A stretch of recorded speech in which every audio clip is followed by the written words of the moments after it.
ने एक खास व्यवस्था बनाई जिसमें एग्जीक्यूटिव और लेजिस्लेचर यानी सरकार और विधानसभा या संसद को अलग किया।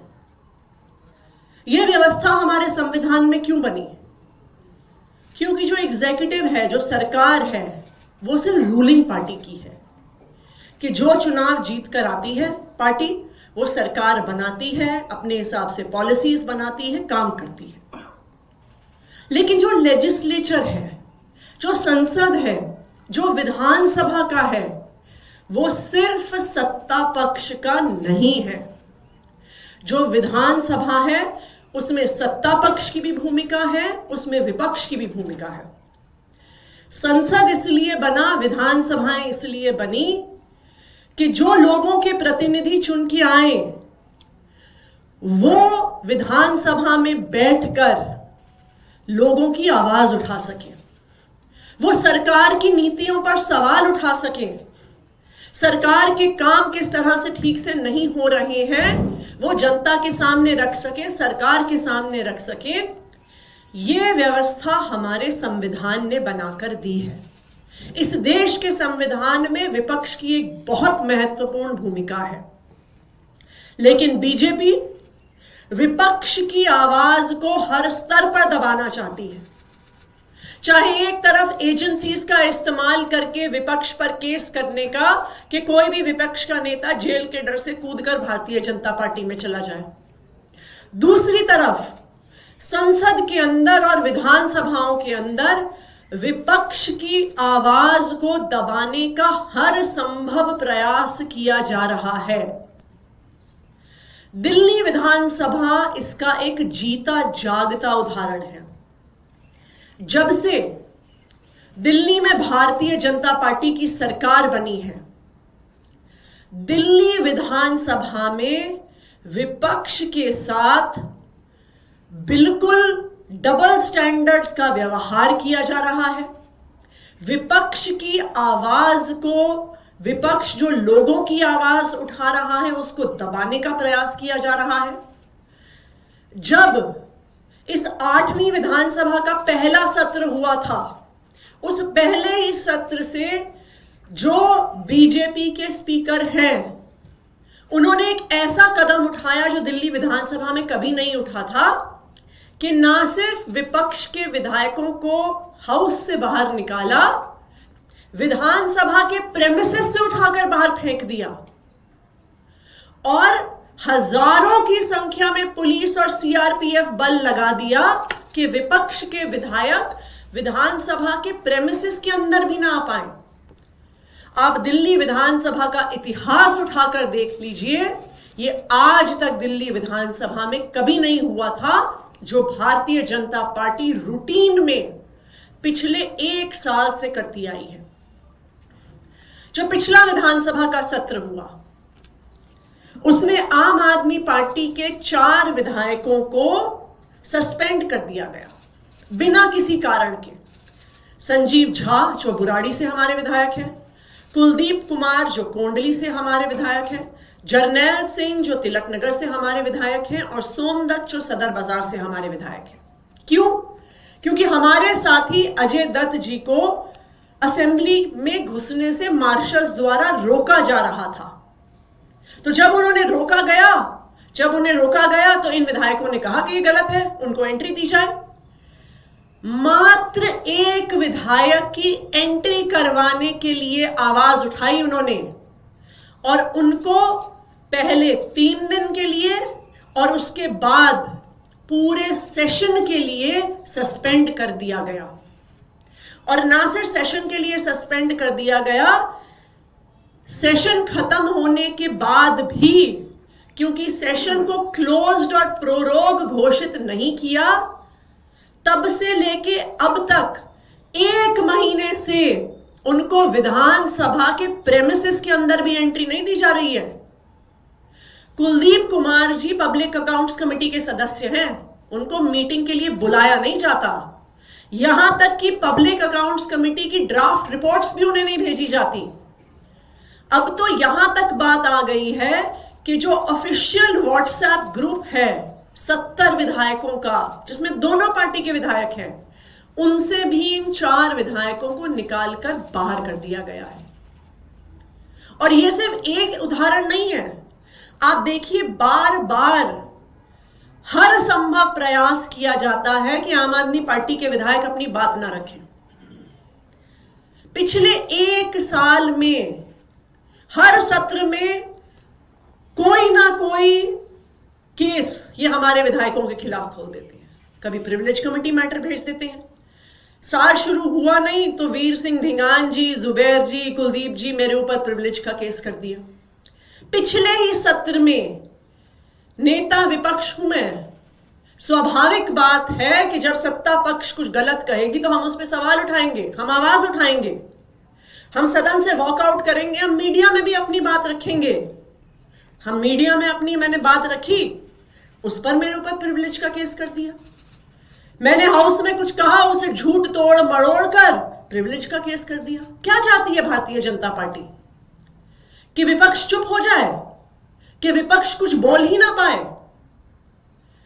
कल हम दिल्ली विधानसभा के स्पीकर विजेंद्र गुप्ता जी से हमारे एक विधायक दल के कुछ प्रतिनिधियों ने मुलाकात करी, और मैं आज ये दिल्ली के लोगों को और भारतीय जनता पार्टी को ये बताना चाहती हूं कि आप दिल्ली के लोगों की आवाज को दबा नहीं सकते हैं। आप अगर विधानसभा में हमारी आवाज को दबाएंगे तो हम सड़क पर अपनी आवाज को उठाएंगे।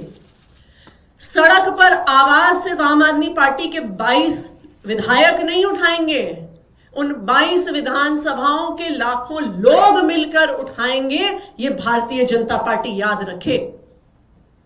वो 22 लोगों को दबाने की कोशिश करेंगे, 22 लाख लोग निकलेंगे सड़कों पर अपनी आवाज उठाने के लिए। भारतीय जनता पार्टी ने दिल्ली को तहस नहस कर दिया है। बिजली नहीं आती, पानी नहीं आता, गंदा पानी आता है, सड़कें टूटी हुई हैं, स्कूल खराब हो गए हैं, अस्पतालों में दवाइयां नहीं मिल रही हैं, महिलाओं के पिंक कार्ड नहीं बन रहे हैं। यही कारण है कि वो विपक्ष की आवाज नहीं उठने देना चाहते। तो आम आदमी पार्टी के विधायक दल की ये डिमांड है कि ये असंवैधानिक और गैर लोकतांत्रिक तरीके से जिस तरह से आम आदमी पार्टी के 4 विधायकों को सस्पेंड किया गया है, उनके सस्पेंशन को वापस लिया जाए। और अगर इन 4 विधायकों को वापस सदन में नहीं लिया जाता है तो आम आदमी पार्टी का कोई भी विधायक सदन में भागीदारी नहीं करेगा, क्योंकि अगर सदन में हमारी आवाज उठाने की जगह नहीं है तो फिर हम सड़क से अपनी आवाज उठाएंगे, दिल्ली के लोगों की आवाज उठाएंगे। अब मैं चाहूंगी कि हमारे अंबेडकर नगर से साथी अजय दत्त जी अपनी बात रखें। देखिए, लोकतंत्र के अंदर बहुत क्लियरली डिफाइन है कि एक पक्ष रहेगा और विपक्ष रहेगा, और विपक्ष का काम है सरकार जो काम नहीं कर रही है, जनता से जो जुड़े हुए मुद्दे हैं उनको हाउस में रखे और जनता की आवाज उठाए, गूंगी बहरी सरकारों को सुनाए, समझाए कि ये काम होना है। वही काम हम लोग कर रहे हैं, आम आदमी पार्टी के लोग, क्योंकि दिल्ली की पूरी व्यवस्था चरमरा गई है, सीवर फ्लो हो रहे हैं, पानी अभी तक इन्होंने ठीक नहीं किया है। और अगर हम इनके मैनिफेस्टो में जो ये गारंटी कहते थे कि 2500 रुपये कब आएंगे, या आपने कहा था कि होली दिवाली पे सिलेंडर फ्री मिलेगा, तो इन सब बातों को उठाने का काम हम लोग कर रहे हैं और वो दिल्ली की आवाज है। यही काम हमारे जो बाकी साथी विधायकों ने बार बार किया, और एक दिन एक हाउस में जब मुझे अंदर जाने से रोक रहे थे, उस पे उन्होंने संज्ञान लेकर उनको हाउस से निकाल दिया और ये सजा दे रहे हैं। तो अगर इस तरीके की सजा ये दिल्ली के लोगों को देंगे, दिल्ली के चुने हुए विधायकों को देंगे, विपक्ष को देंगे, तो अंदर जाके बैठने का कोई कारण है ही नहीं। हमें तो दिल्ली के लोगों की आवाज उठानी है, हम बाहर से उठा लेंगे। तो हम अध्यक्ष जी से मांग करते हैं कि देखिए, दिल्ली के लोगों की आवाज उठाने के लिए हमें बात करने दीजिए। हमारे 4 जो विधायक हैं जिनको आपने सस्पेंड किया, उनको तुरंत प्रभाव से दिल्ली विधानसभा के अंदर कार्यवाही में भाग लेने दीजिए, बजट सेशन में भाग लेने दीजिए। अगर आप ऐसा नहीं करते तो हम मजबूर हैं कि हमें अपनी संसद रोड पे लगानी पड़ेगी और इसका कोई चारा नहीं है। और दिल्ली के लोगों की आवाज बीजेपी दबा नहीं सकती जब तक आम आदमी पार्टी और आम आदमी पार्टी के विधायक मौजूद हैं। दिल्ली के लोगों की आवाज उठाते रहेंगे। जय हिंद। आतिशी जी, कल मुलाकात की है स्पीकर से, क्या चर्चा हुई, क्या बात हुई, क्या आपने अपनी बात रखी? हमने अपनी बात स्पीकर साहब के सामने रखी है। देखिए, स्पीकर किसी पार्टी का नहीं होता। हमारे संविधान के अनुसार स्पीकर पार्टी पॉलिटिक्स से ऊपर है, वो हर विधायक का संरक्षक है। तो मैं उम्मीद करती हूं कि दिल्ली विधानसभा के स्पीकर विजेंद्र गुप्ता जी अपनी ये संवैधानिक जिम्मेदारी को निभाएंगे। कल आम आदमी पार्टी का विधायक दल एक साथ दिल्ली विधानसभा में जाएगा और अगर हमें हमारे 4 विधायकों को अंदर जाने से रोका गया तो आम आदमी पार्टी का एक भी विधायक विधानसभा के सत्र में भागीदारी नहीं करेगा। कल से बजट सत्र की शुरुआत हो रही है, आम आदमी पार्टी इस बार क्या मुद्दे उठाएगी सदन में? आम आदमी पार्टी दिल्ली के लोगों की आवाज है। इस बार दिल्ली के लोग ये जानना चाहते हैं कि जिन 9 लोगों की पालम में मौत हुई, सरकारी गैर जिम्मेदारी से मौत हुई, फायर सर्विसेज के जो फायर इंजन्स हैं वो ना चलने से मौत हुई, उसकी जिम्मेदारी कौन लेगा? कागज पर बजट देना एक बात है, विधानसभा के पटल पर बजट का भाषण देना, लच्छेदार भाषण देना एक बात है। कहां गया फायर डिपार्टमेंट का बजट? क्यों उनके पास मशीन नहीं थी? क्यों उनके हाइड्रोलिक पंप्स काम नहीं, हाइड्रोलिक्स लैडर्स काम नहीं कर रहे थे? क्यों उनके पास हाई वाली सीढ़ियां नहीं थी जो ऊंचाई तक जाती हैं, हाई राइज बिल्डिंग वाली सीढ़ियां नहीं थी? क्यों उनके पास नेट नहीं था? यह सिर्फ और सिर्फ दिखाता है कि जो जनता का पैसा है वो भारतीय जनता पार्टी के नेताओं की जेब में जा रहा है। जो बजट विधानसभा के पटल में पेश किया जा रहा है उससे ये लोग अपनी जेब भर रहे हैं, दिल्ली की जनता के लिए कोई काम नहीं हो रहा।